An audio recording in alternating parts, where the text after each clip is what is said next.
wabarakatuh.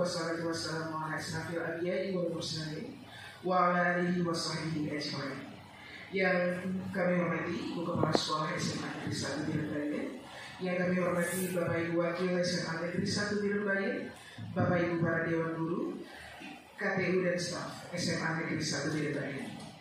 Dengan mengucap Bismillahirrahmanirrahim, kegiatan paparan diseminasi budaya positif di SMA Negeri 1 Birembayan oleh Ibu Irmi SPD MPD selaku korban pembuatan aksi nyata calon guru penggerak rekor misi angkatan 7 dimulai. Kesempatan waktunya. Assalamualaikum warahmatullahi wabarakatuh. Waalaikumsalam warahmatullahi wabarakatuh. Alhamdulillah, alhamdulillahirobbilalamin. Wassalatu wassalamu ala asyrofil anbiya'i wal mursalin wa ala alihi washabbihi ajmain. Yang kami hormati Bapak Ibu peserta diseminasi kegiatan budaya positif. Kita lanjutkan sama kita Bapak Ibu. Nah, apa saja sih materi yang dibawa positif ini? Yang pertama ada perubahan paradigma Bapak Ibu. Nanti kita akan lihat satu-satu Bapak Ibu ya.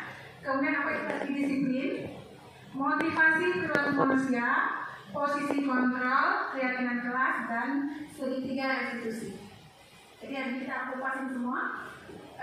Seperti apa sih yang nanti akan didapatkan di kelas kita masing-masing? Oke, kita mulai dari paradigma perubahan. Oke, Bapak Ibu, kita hari ini akan mencoba ya. Ada yang nggak yang mau coba? Anda dan teman Anda kalau melakukan kegiatan, coba buka.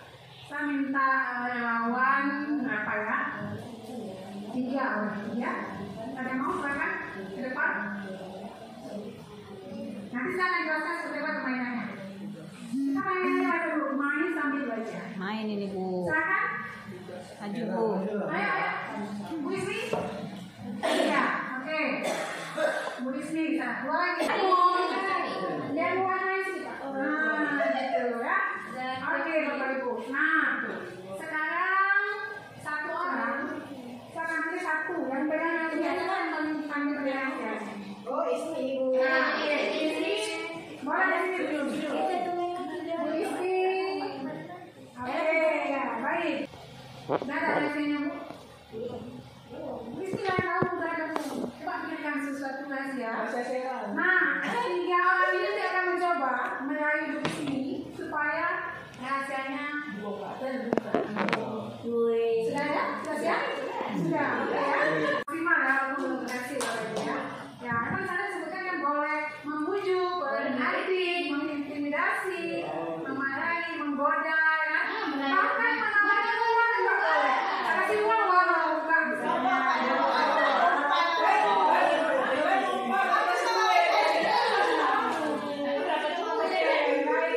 kasih. Kita kasih apa sih lagi yang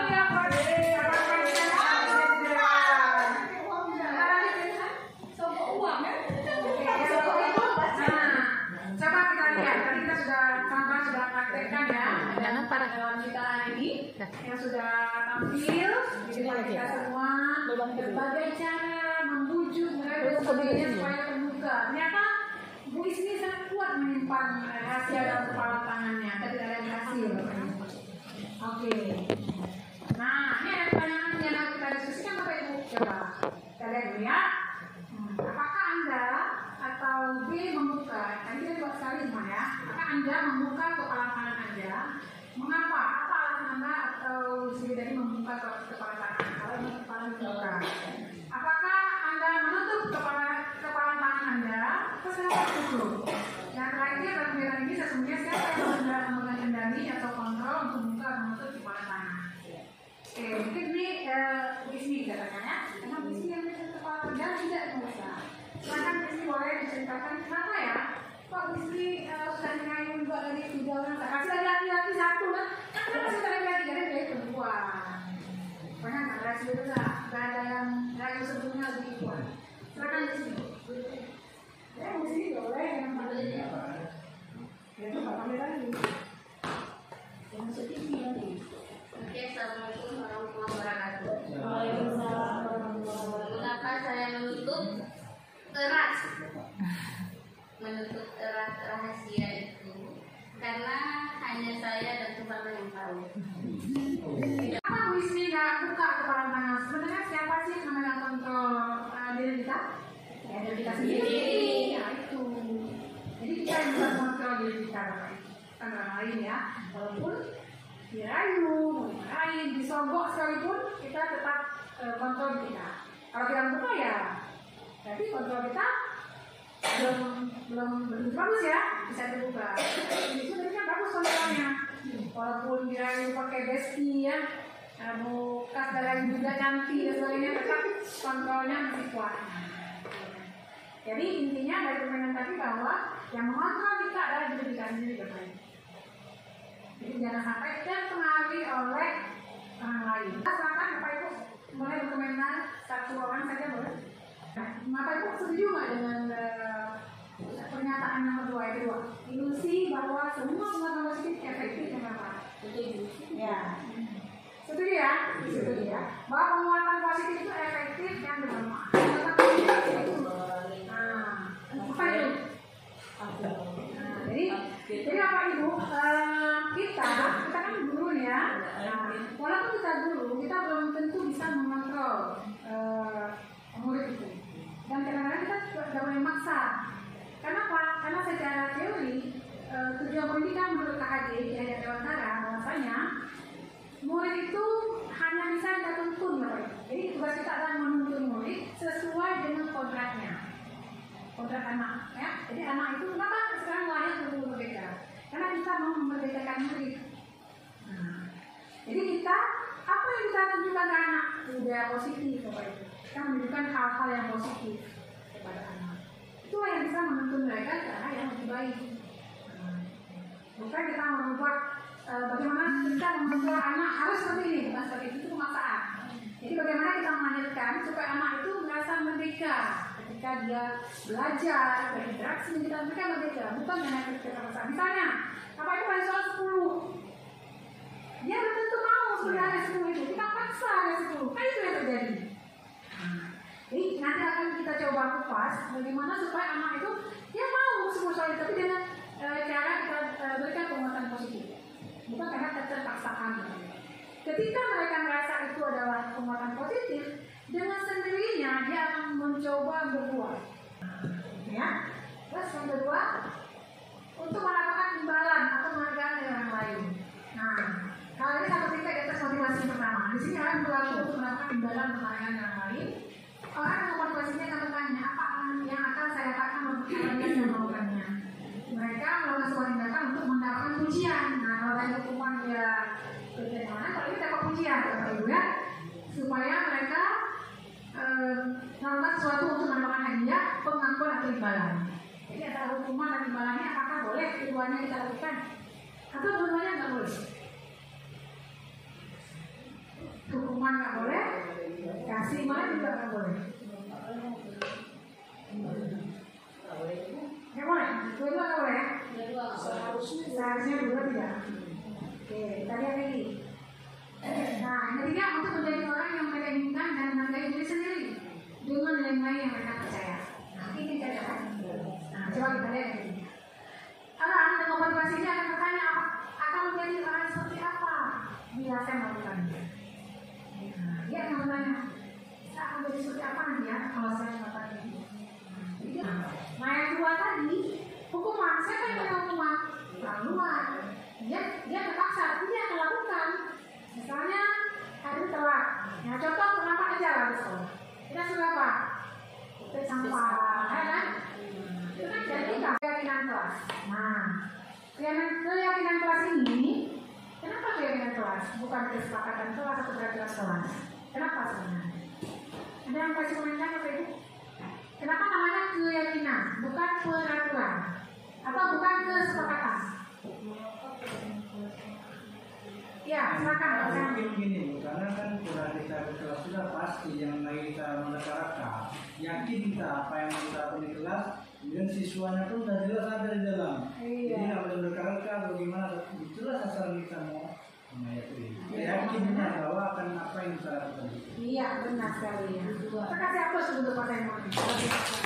Belum di kasih materi udah tahu duluan ya. Iya, kata dasarnya yakin. Jadi ketika ini dilahirkan, kita yakin bahwa ini memang sanggup kita laksanakan. Kalau pengaturan, setelah dibuat aturan, dilanggar. Tapi kalau ini betul-betul yang sanggup yang ini apa sih? Itu yang dibuat. Bapak Ibu boleh silakan di kelas masing-masing kita buat. Rumah pol silakan buat. Jadi kalau nanti ada yang dilanggar, kita tunjukkan. Ayo coba lihat yang dilanggar kita apa? Seperti itu. Contoh, hari ini Bu Tasya. Nggak pakai baju? Sudah dibuat yang dengan kelas? Belum. Jadi kita akan tunjukkan kesalahan mereka. Nah, ketika itu sudah kita buat, kita setujui, tantangan atau utamanya ketua kelas, wali kelas, ataupun kalau rumah pol. Jadi kita bisa tunjukkan ini yang kita sepakati kemarin. Kita sudah yakin bahwa kita bisa sanggup melaksanakan ini. Nah, misalnya kalau di dalam olahraga, setiap olahraga memakai pakaian olahraga, masuk tepat waktu misalnya. Apalagi disepakati kita sama anak, dan kita yang munculkan. Coba kita ini membuat keyakinan kelas. Yang memang kalian yakin itu bisa kita laksanakan. Udah. Nah, coba apa saja idenya? Minta dari anak. Kalau dia nggak keluarkan kita kancing, tapi jangan kita sebut. Nah, coba mungkin ada segi kehadirannya misalnya. Terus segi pakaian itu yang kita coba rangkul anaknya. Oh ya, Bu, kita pakaiannya sama saja, tapi pakai olahraga seragam, melengkapi ya dengan mereka gitu. Tulis. Jadi nanti ditempel lah di kelas kita masing-masing. Sudah ada. Alasan kenapa Doni meminta bekal orang lain secara paksa? Ini bisa mencari dengan apakah Doni tidak membawa bekal atau suka dengan menu atau bekal orang lain. Tidak sesuai dengan seleranya. Sehingga Doni harus bukan diberikan hukuman, tetapi diberikan sebuah pengertian bahwa memaksa dengan kehendak sendiri itu tidak baik. Seperti itu. Baik. Ada 5 kebutuhan dasar manusia. Ketika kita bahas ini akan menjawab pertanyaan tadi ya, Bapak Ibu ya. Apa saja kebutuhan kita? Bapak Ibu silakan tanya sendiri, saya punya nggak ya? Insya Allah kita punya semua. Karena ini kebutuhan dasar kita, Bapak Ibu ya. Kita butuh untuk diterima, Bapak Ibu. Kita pengennya diterima di semua ini, di semua lingkungan, ya. Jadi ketika ada anak baru masuk, jangan kecilkan. Dia juga pengen diterima. Kayak Putri misalnya masuk ini yang kalian anak baru tuh. Iya, kalian anak baru tuh. Ya, jadi kita semua kamu diterima. Kami cinta sama dia. Nah, itu artinya apa? Sudah memberikan kebutuhan yang kedua. Itu kita katakan di bawah. Supaya kemudian kita kerja lagi. Bu Era, ini anak baru kita 50 orang ya. 25 nggak bisa kali-kali. Kan kita dari awal. Ini Bu Era sudah paham. Nggak tahu Bu Era dari apa yang Bu Era lakukan. Karena 2020 nanti. Dia nggak bisa. Ini ada yang bisa ngaji nih. 15 orang misalnya. Nah, tolong Bu Nur selesaikan sampai bisa ngaji. Nah, nanti baca gitu juga. Nah, semoga nggak ada yang bisa baca ya. Harapannya kan begitu. Nah itu, makanya saya udah siapkan dari awal nih. Jangan sampai kejadian nanti kita nggak tahu ada anak bisa baca. Kita kasih yang materi semua api-api ya. Kamu nggak bisa baca. Nggak sampai teman sebenarnya baca pun nggak bisa. Ya kan? Nggak sama kita sama kakak. Jadi kita coba dari awal. Basicnya seperti apa? Nah, ada lagi yang mau kontrol. Pada video kali ini, kita akan membahas tentang 5 posisi kontrol yang dikembangkan oleh Diane Dawson dan contoh penerapan.